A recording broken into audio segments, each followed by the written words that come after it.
Hello बच्चों, शीतकालीन अवकाश गृह कार्य में आज हमारा विषय है सामाजिक ज्ञान। आइए चर्चा शुरू करते हैं। 30 दिसंबर 2020 बुधवार को हमारा पहला कार्य है, एक स्थान से दूसरे स्थान तक जाने के लिए आप कौन कौन से यातायात के साधनों का प्रयोग करते हैं।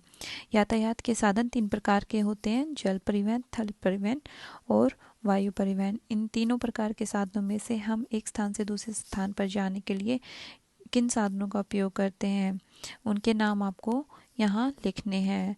दूसरा क्वेश्चन हमारा होगा, सफ़र में हमें किन किन बातों का ध्यान रखना चाहिए। जब हम एक स्थान से दूसरे स्थान पर जाते हैं तो हमें किन किन बातों का ध्यान रखना चाहिए।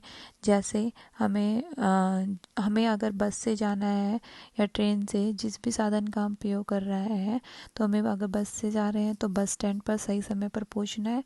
अगर ट्रेन से जा रहे हैं तो रेलवे स्टेशन पर सही टाइम पर पहुंचना है। उसके बाद हमें अपने सामान का ध्यान रखना है कि बस या ट्रेन में बैठते ही अपनी सीट के आसपास देखना है कि कोई भी लावारिस वस्तु तो नहीं पड़ी हुई है। इसी तरह से हमें जिन छोटी छोटी बातों का ध्यान रखना चाहिए सफ़र करते हुए, उन्हीं चीज़ों की डिटेल आपको यहाँ पर देनी है। 4 जनवरी 2021 सोमवार को हमारा कार्य रहेगा, ऐसे राज्यों के नाम लिखिए जहां आप समुद्र देख सकते हैं।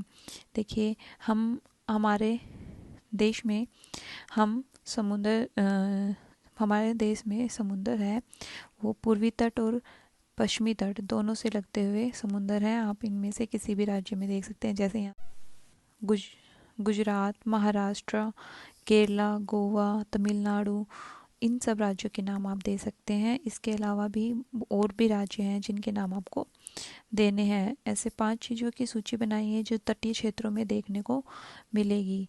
ऐसे हमें चीज़ों के नाम लिखने हैं जो हमें तटीय क्षेत्रों यानी कि समुद्री इलाकों में देखने को मिलती है। जैसे समुद्री इलाकों में हमें लंबे लंबे नारियल के पेड़ देखने को मिलेंगे। वहाँ पर हमेशा मौसम रहेगा, वो कैसा रहेगा, ना वहाँ पर ज़्यादा ठंड होती है ना ज़्यादा गर्मी होती है, बारिश अधिक होती है। तो इस तरह की चीज़ें जो हमें वहाँ पर देखने को मिलती है, उन चीज़ों की सूची हमें बनानी है, उन 5 चीज़ों की सूची हमें बनानी है। इसके अलावा हमें समुद्री इलाकों में बहुत सारे शेल्स देखने को मिलती हैं, जेलीफिश वगैरह, इन सब चीज़ों को आप लिख सकते हैं। 7 जनवरी 2021 वीरवार को हमारा कार्य रहेगा, कल्पना कीजिए कि आप पहाड़ों में घूमने गए हैं, अपने विचार लिखिए। देखिए, आपको पहाड़ी इलाकों में अगर आप घूमने गए हैं तो आप अपना अनुभव बहुत अच्छे से लिख सकते हैं। अगर नहीं गए हैं तो आपको कल्पना करनी है, और ये चित्र देख रहे हैं आप तो आप देखेंगे कि पहाड़ी इलाकों में ऊंची ऊंची पहाड़ की चोटियां होती हैं, बादल होते हैं जो ऐसे लगते हैं कि पहाड़ की चोटियां बादलों को छू रही हैं। चारों ओर हरियाली ही हरियाली होती है। इसी तरह से आप अपना अनुभव भी लिख सकते हैं। दूसरा प्रश्न हमारा होगा, ऐसी 5 चीज़ों की सूची बनाइए जो आप पहाड़ों पर देख सकते हैं। पहाड़ों पर हमें क्या मिलता है?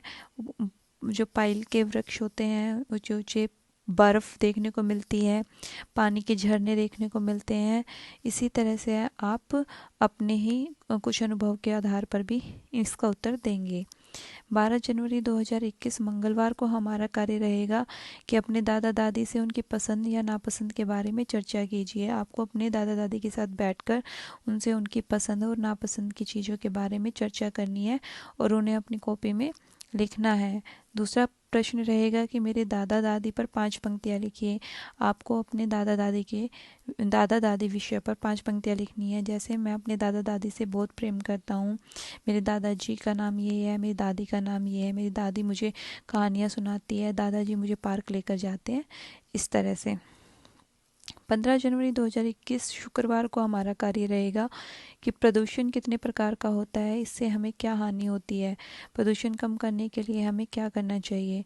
प्रदूषण देख रहे हैं आप, चित्र के अनुसार आप अंदाज़ा लगा सकते हैं। ध्वनि प्रदूषण, जल प्रदूषण और वायु प्रदूषण, और हर प्रकार के प्रदूषण की अपनी अपनी हानियाँ हैं, तो आपको उन हानियों के बारे में भी लिखना है। इसके अलावा आप प्रदूषण को कम करने के लिए क्या उपाय करेंगे? अधिक से अधिक पेड़ लगाएंगे, या फिर जैसे कारखाने हैं उनकी चिमनियों को ऊंचा बनवाया जाए। इस तरह से आपको उन उपायों को लिखने हैं कि जल प्रदूषण कम करने के लिए उसमें कूड़ा करकट ना डाला जाए। तो इस तरह के जो भी उपाय आप अपने आधार पर लिखेंगे। दूसरा प्रश्न रहेगा, अपने माता पिता से चर्चा कीजिए कि आपके घर में पानी कहाँ से आता है।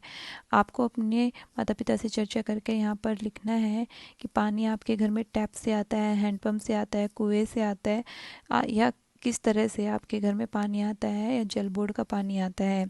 यह चर्चा आपको करनी है। इसी के साथ आज की वर्कशीट की चर्चा हमारी यहीं पूरी होती है। हम सोमवार को आपको आपके शीतकालीन अवकाश के टाइम टेबल के अकॉर्डिंग आपको वर्कशीट का सॉल्यूशन प्रोवाइड करेंगे। तब तक आप इसे स्वयं करने का प्रयास करें। धन्यवाद।